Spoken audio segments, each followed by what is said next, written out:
Hello everyone, welcome to another Prot Pally video commentary of a plus 21 Necrotic Wake. The route I use here is not only pug friendly, it also still has the potential to 2-chest plus 20 keys. Let's get this started. The first pull is pretty standard, but I like holding off Lust until the first boss since everyone uses cooldowns here. You may need to use 1 to 2 defensives depending on how quickly the adds die, or if you choose to stay in melee range for the majority of the sequence. I stagger pull the Lone Harvester on the right once the adds start dying. That way, DPS cooldown should be back up by the next pull. Here is a quick breakdown of how I like to organize weapon item usage for this dungeon. For hammers, we only end up picking up 2, which will be used for a Necromancer pack and the last boss. I assign 2 DPS to pick these up. As for the spears, I assign each of the DPS to grab 1. The spears will be used on the second, third, and last boss. And for the orbs, I end up grabbing the first, while 1 DPS grabs the second. One will be used upstairs in the third boss area, while another will be used depending on your group's preference. To start things off, I have 1 DPS grab the first hammer and the spear right before the next pack. This next pull will involve you using 1 to 2 defensives as well. The patchwork soldiers like to jump around, so ensure they're not hitting your back for unmitigated damage. Try to keep them in front of you.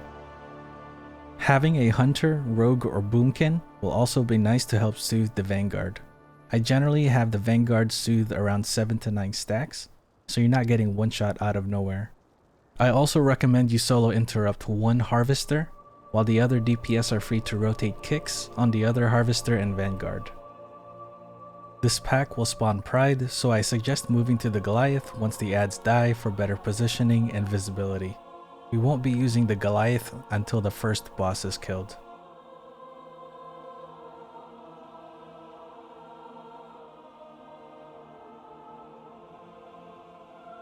First boss is pretty easy with Lust and Pride. Even though we didn't kill any adds, you still have plenty of room to maneuver. You can pull the boss into the higher platform and place puddles there as well. If you're carrying, I suggest holding on to Divine Toll until Heaving Wretch is cast. You can kill the worms that spawn much faster that way. Remember to use any forms of stuns, roots, and knockbacks for these worms. You don't want them touching anybody here. After the boss is dead, I immediately activate the Goliath for the carrion power, and once it's activating, I go ahead and pull adds back to the party to be efficient. Don't worry about getting them all at once, you can pull them as they come. If you're feeling a little spunky, you can even chain pull into the next harvester pack as well. Huge AoE damage and healing potential is done here. Just remember to stack relatively close to make full use of the carrion power. It heals everyone in the party and does AoE damage. Also, don't forget to rotate kicks on the harvesters. You can definitely solo interrupt 1 harvester while the DPS rotate on the other. Once that pack is dead, we pull 1 more pack before moving to the next area. Have everyone focus DPS on the harvester and soldier. We're going to use the flesh crafter to help us kill the pride, so little to no CDs will have to be used for that pride spawn.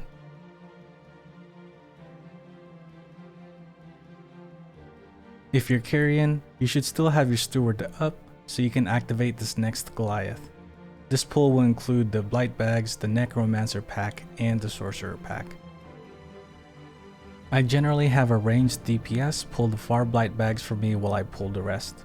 You can solo interrupt the mage while the DPS and healer can rotate kicks on the necromancer and the sorcerer.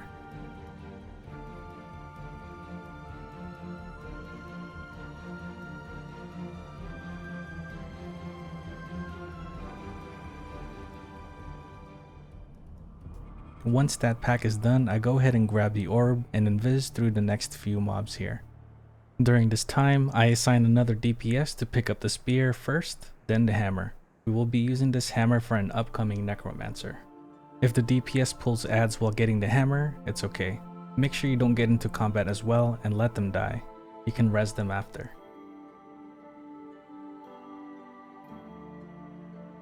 These marauders hit hard, so don't be afraid to use a defensive on them. Call to solo interrupt 1 while the other DPS rotate on the other. Kill the shield that these adds give themselves to insta-kill them.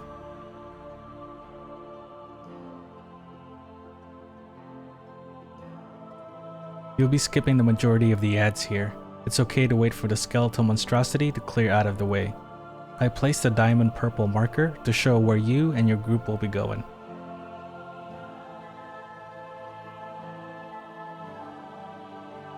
The next pull has 2 bone carvers and a pack of corpses. This pack is pretty easy, but don't forget to kite when needed.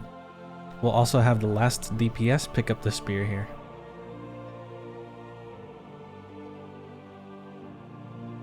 For this next pull, we'll have the DPS we instructed to pick up a hammer a few pulls earlier to use it on this necromancer.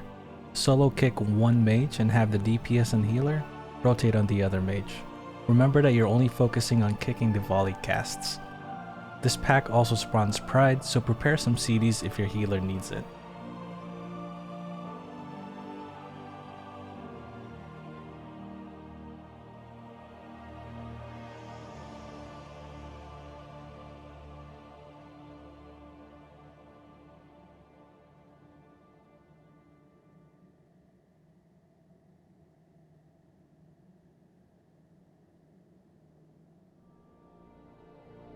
This boss just deletes with Pride, Lust, and Spear.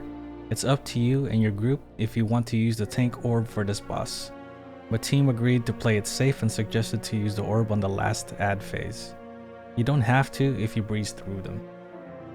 If you're carrying, I generally hold Divine Toll during the ad phase so you AoE silence the mages and instantly aggro the ads onto you.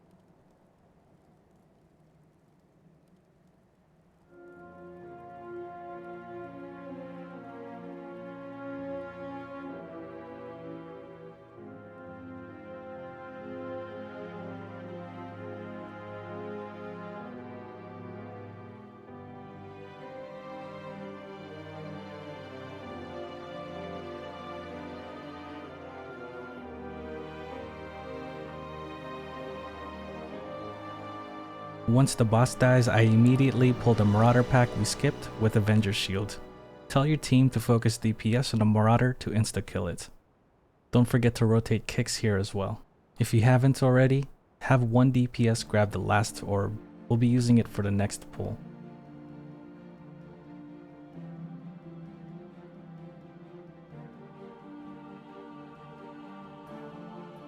This next pull involves a patrol with the Fleshcrafter pack on the right.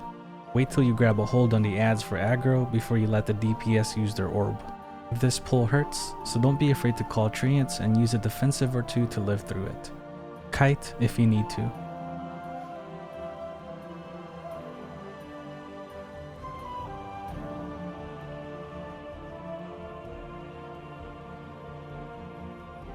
The next sequence involves the top left pack. Call for treants, use a defensive, and kite when needed as well. Don't forget to call kicks on the collector. Also try to keep the Fleshcrafter up. We'll try to use it again to help kill the Pride spawn.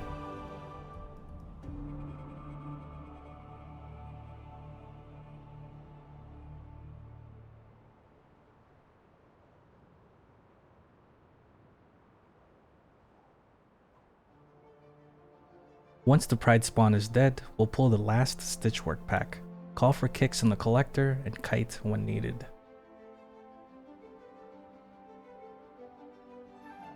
We'll then move to the remaining ads so we can begin the sequence to summon the last few mobs.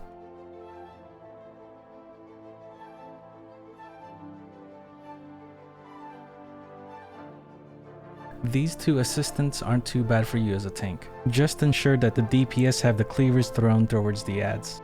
You can also use Blessing of Protection on a party member who is fixated. That way they can stand in DPS during its whole duration without having to kite. Remember that you can remove your stacks of Tenderize as a Prot Paladin. These stack and debuffs are given by the Gore Grind and Carrion Stitchworks. You can use your 2 forms of bubble to remove these stacks. Make sure you have the Cancel Aura macro to immediately cancel your bubble after your cast. You do this so you don't lose aggro and kill a DPS or healer. The next pack that spawns can vary in difficulty depending on how many melee classes you have in your group. Just make sure to move away from Rotspew's body when the Pride spawns. The corpse does AoE damage to whoever comes near it.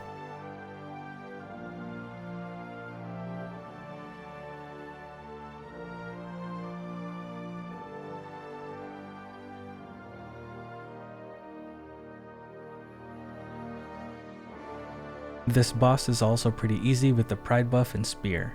Make sure to hold taunt when the boss is pulled by the creation until the DPS uses their spear. We don't lust here either since the last boss is much harder to deal with. Remember, you can also use Blessing of Protection on a party member who is fixated. I just forgot to use it here.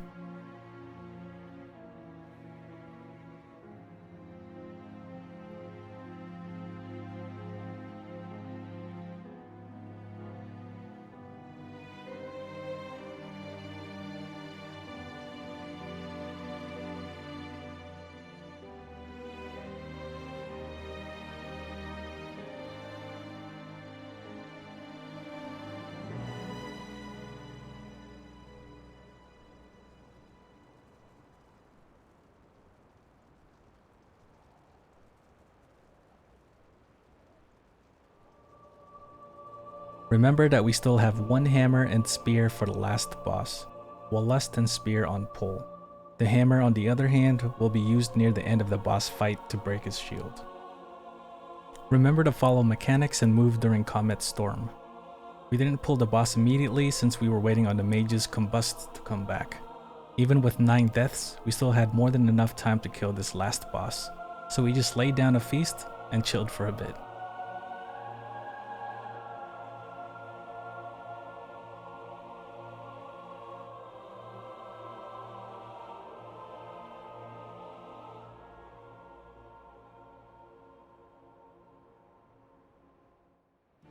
As always, thank you guys for watching. Comment to let me know what you think, and like and subscribe to show support. I'm always willing to answer any questions, so reach out to me via comments or see me live on my Twitch channel. I'll see you guys next time. Peace.